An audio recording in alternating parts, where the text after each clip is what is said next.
Good evening. In 1985, my first year in this school, I was a house parent, and one of the things I love about house parenting is just being able to hang out on the corridor and talking to kids. And one night, I was in one of those conversations, and the student I was talking to said, "Oh, I absolutely believe that women should have equal rights for jobs, and I absolutely believe that women should have equal pay. I'm just not a feminist." And I paused for a second, because to my mind, feminism is rooted in the concept of gender equality and gender equity. But 30 years later, another student who said, "I definitely identify as a feminist," may have put her finger on the pulse of what that first student was thinking when she said, "I am definitely a feminist, but I'm aware of the negative connotations of the word, for example, feminazi."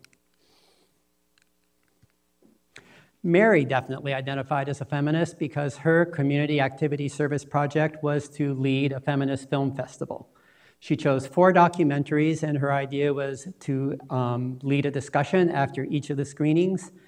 And the first one was Misrepresentation, which is a documentary that looks at media in the United States and how it affects our culture's view of women and how it also affects women's self-esteem. The conversation she led after that was so amazing that it filtered through the school in the subsequent week. The same thing happened with all 4 showings, and increasingly students in our school began to identify as feminist. It was at this point that I went to our head of school, Sally, herself an alum, and I said, "Sally, when I write for the school blog, I've wanted for ages to call us a feminist school, and I think we're there. Would it be okay with you if I did that?" And she looked me straight in the eye, and she said, "Of course, because we are."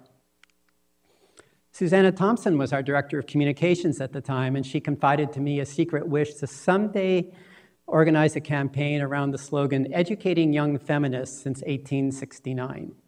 She never did organize that campaign, but it's true that our school has feminist origins. If we go back to our oldest ancestor school, Prospect Hill School, founded right here in Greenfield, it was founded in 1869, and that was not long after the Civil War and not long after slavery was abolished. And a good number of abolitionist groups in our country at the time were looking for other human rights causes to promote. And there was a group of men in Greenfield who were such a group, and they turned to women's rights, as many groups did at the time. And they had daughters, and they could look around and see opportunities that boys had for excellent schooling, but they saw no such opportunity for their daughters. So they started Prospect Hill School, so their daughters could have equal education to boys. About 8 years later in Northampton, the Classical School for Girls was founded by Mary Burnham and Bessie Capon.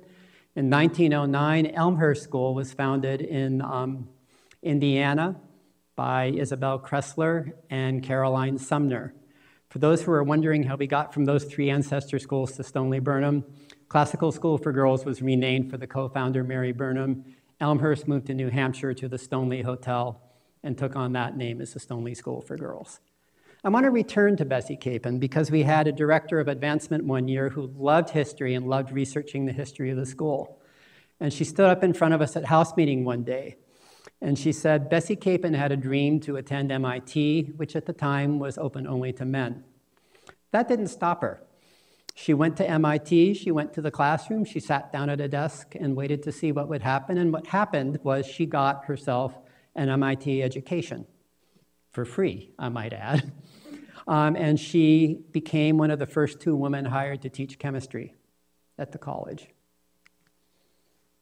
Around 2016, and I never could figure out why, in the education world, people began to be really interested in single-sex schooling. And I put single-sex in quotes because, of course, gender is a spectrum, sex is a spectrum, and there is no such thing as a truly single-sex school. But nonetheless, at the time, schools were looking at what would happen if we separated it out in their way of thinking, boys and girls. And one such school was a middle school in Florida. And on the boys' side, the walls were blue. And on the girls' side, the walls were pink.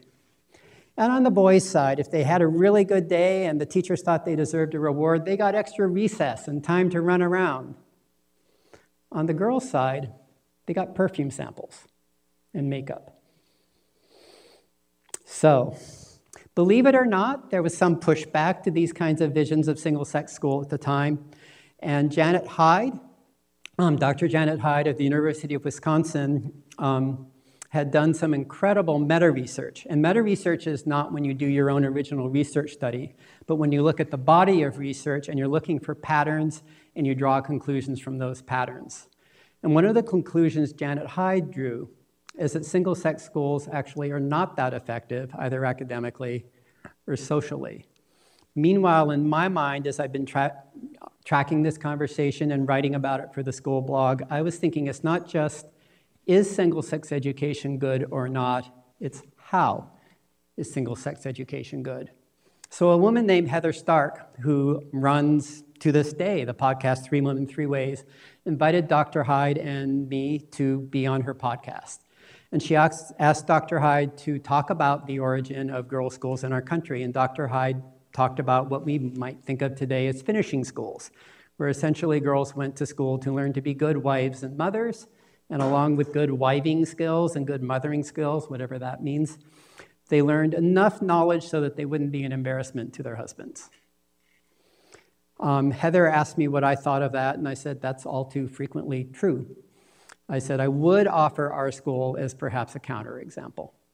And the entire podcast basically proceeded in this way, talking about some generalities that were very true about single-sex education and talking specifically about what single-sex education looked like in our school.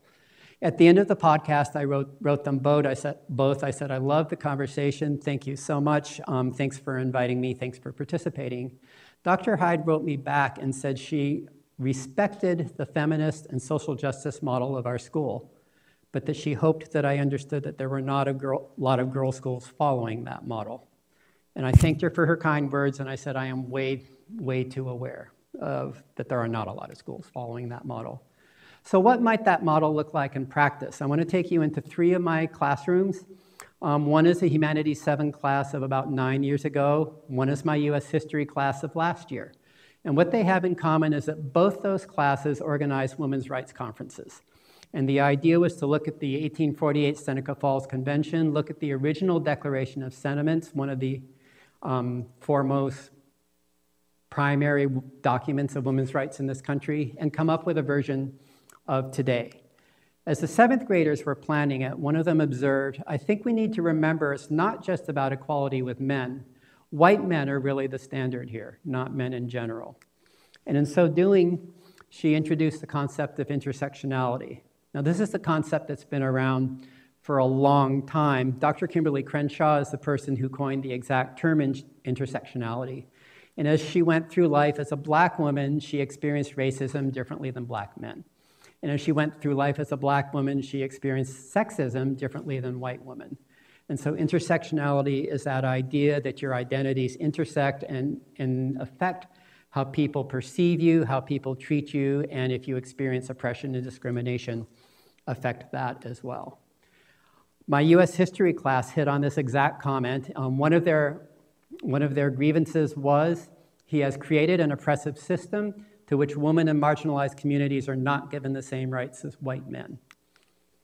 I want to share one more of their grievances with you. He has given himself the prerogative to assign women roles in society, whereas that should only belong to the individual woman. Another of my Humanities 7 classes designed a unit for which the theme question was, what is a girl? And we chose our group novel. They all chose individual questions. They researched them, wrote essays, made presentations, and we did group activities. And one such group activity was looking at the words girl and feminine from the perspective of students in my class and from the perspective of our culture. And what words did we think were associated in each of these cases? As we did the analysis, our class's version of girl was powerful, voice, being your unique individual self. They felt that our culture's view of feminine was weak and inferior.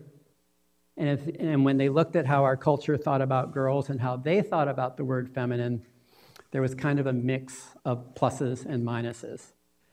So at the end of the unit, I looked out at them and I said, okay, we've done all this work, we've done all this thinking, time to answer our theme question, what is a girl? And there was silence. And it wasn't the silence that says, I don't know, and it wasn't the silence that says, I don't care. It was the silence that said, this is a deeply complex and important question, and we need to think about how we're going to answer it.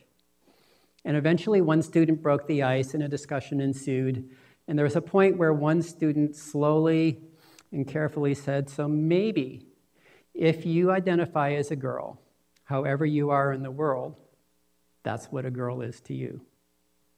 And that was the definition the class settled on.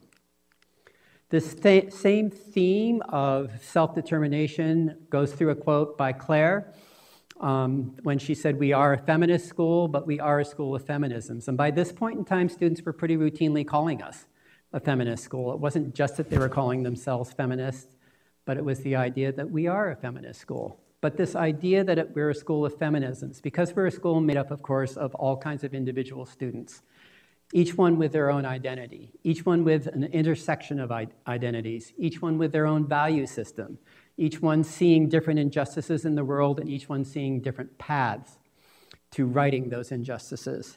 So if you take those individual threads of feminism and weave them together, you get the tapestry that makes our feminist school. Thank you.